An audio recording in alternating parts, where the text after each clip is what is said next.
नमस्कार मैत्रिणींनो, राणी क्रिएटिव्ह कॉर्नरमध्ये तुमचे मनापासून स्वागत। तर आज आपण चविष्ट अशी भरलेली भेंडी बनवणार आहोत। अगदी साधी सोपी पद्धत आहे। 15 मिनिटात ही आपली भेंडी तयार होते।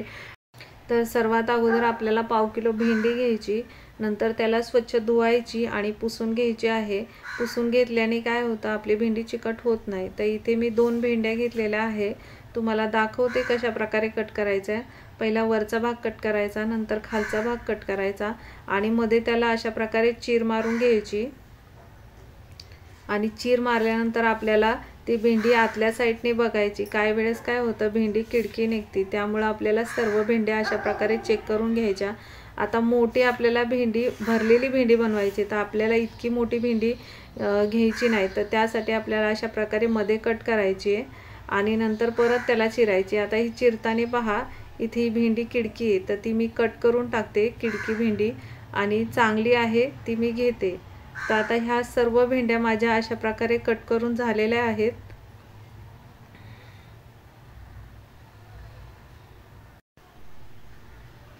तर अशा प्रकारे आपल्या सर्व भेंडी कट करून झाली की आपल्याला त्यामध्ये भरण्यासाठी सारण बनवायचं आहे। तर त्यासाठी मी इथे तवा गरम करायला ठेवला होता। आता त्यामध्ये एक छोटी वाटी शेंगदाणे घेतलेले आहे।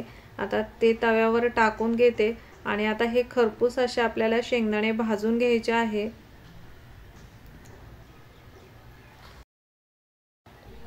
अशा प्रकारे आपल्याला खालीवर करून हे शेंगदाणे खरपूस भाजून घ्यायचे। आता सर्व शेंगदाणे भाजून झाल्यानंतर आपल्याला त्यामध्ये तीळ टाकून घ्यायचे आहेत। तर इथे मी जे शेंगदाणे घेतले होते वाटीमध्ये, त्याच वाटीमध्ये तीळ घेतलेले आहेत। आता तीळही आपल्याला व्यवस्थित भाजून घ्यायचे आहेत। तर आपला तवा गरम असल्यामुळे तीळ हे लगेच लालसर असे भाजून होतात। त्यासाठी गॅस आपल्याला बंद करून घ्यायचा आणि तव्यावर व्यवस्थित आपल्याला तीळ हे भाजून घ्यायचे। आता तीळ आणि शेंगदाणे व्यवस्थित भाजले की ते आता आपल्याला मिक्सरच्या भांड्यामध्ये काढून घ्यायचे। आता मी मिक्सरच्या भांड्यामध्ये हे सर्व काढून घेतल्यानंतर त्यामध्ये पाव चमचा हळद टाकून घ्यायची, नंतर 1 चमचा मिरची पावडर टाकून घ्यायची आणि त्यानंतर आपल्याला पाव चमचा गरम मसाला टाकून घ्यायचा आहे आणि 1 चमचा कांदा लसूण मसाला टाकून घ्यायचा आणि त्यानंतर पाव चमचा धना पावडर आणि काही लसूण टाकून घेतलेला आहे आणि धुवून घेतलेली मी कोथिंबीरही त्यामध्ये टाकून घेतली आणि 1 चमचा मीठ टाकून आता आपल्याला हे सर्व वाटून घ्यायचं आहे। आता मी हे सर्व वाटून घेतलेलं आहे। अशा प्रकारे बारीक आपल्याला हे सर्व वाटण काढून घ्यायचं। आता मी प्लेटमध्ये काढून घेते आणि त्यामध्ये पाव चमचा आमचूर पावडर टाकून घेते आणि पाव चमचा तेल टाकून आता हे सर्व मिक्स करून घेते।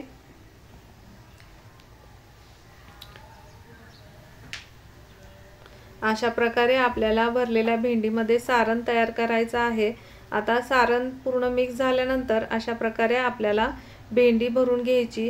अगदी दाबून दाबून आपल्याला ही भेंडी भरून घ्यायची आहे, म्हणजे आतपर्यंत आपला मसाला व्यवस्थित भेंडीला लागेल। तर अशा प्रकारे मी सर्व भेंडी ही भरून घेते।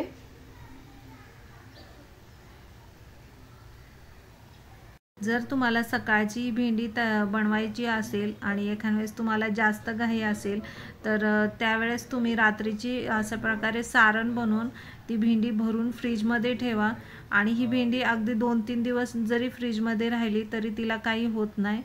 तर अशा प्रकारे तुम्ही भेंडी भरून फ्रीजमध्ये ठेवली तर आणि सकाळची बनवली तर अगदी झटपट ही भेंडी तयार होते। आता अशा प्रकारे मी सर्व भेंडी भरून घेतलेली आहे। आता आपल्याला भेंडी शिजवून घ्यायची, तर त्यासाठी मी इथे तवा गरम करायला ठेवला होता। तर तवा गरम झाल्यानंतर त्यावरती मी 1 पळी तेल टाकून घेतले। आता तेल गरम झालं की आपल्याला मग त्यावरती एक एक करून भेंडी ठेवून घ्यायची आहे। तर अशा प्रकारे मी सर्व भेंडी व्यवस्थित एक एक करून ठेवून घेते।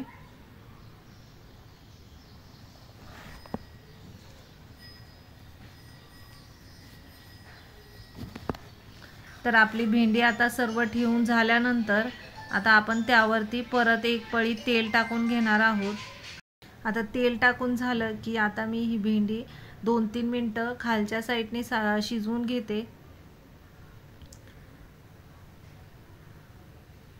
आता ही भेंडी खालच्या साईडने शिजवून झाली की आता आपल्याला ही वरच्या साईडने शिजवून घ्यायची. तर मी अशा प्रकारे खालीवर करून ही भेंडी शिजवून घेते. सर्व भेंडी आपल्याला अशाच प्रकारे खालीवर करायची आणि 2-3 मिनटं ही भेंडी शिजवून घ्यायची. अगोदर 2-3 मिनटं खालच्या साईडने, परत 2-3 मिनटं वरच्या साईडने, अशा प्रकारे आपल्याला 5 मिनटं ही भेंडी शिजवून घ्यायची. आता त्यानंतर मी यावरती झाकण ठेवून घेतलं आहे. 2-3 मिनटं मी झाकण ठेवून घेतलं आणि परत काढून आता परत खालीवर करून ही भेंडी शिजवून घेते.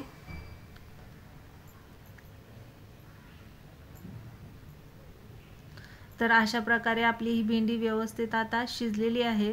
तरी पण आपण एकदा त्यावरती झाकण ठेवून देऊया आणि परत 2-3 मिनटं शिजवून घेऊ. तर आता मी झाकण ठेवून घेते आणि व्यवस्थित परत एकदा शिजवून घेते. अशा प्रकारे आपली ही भेंडी तयार झालेली आहे. जर तुम्हाला भेंडीचा व्हिडिओ आवडला तर व्हिडिओला लाईक करा, शेअर करा आणि चॅनलला सबस्क्राईब करा. धन्यवाद.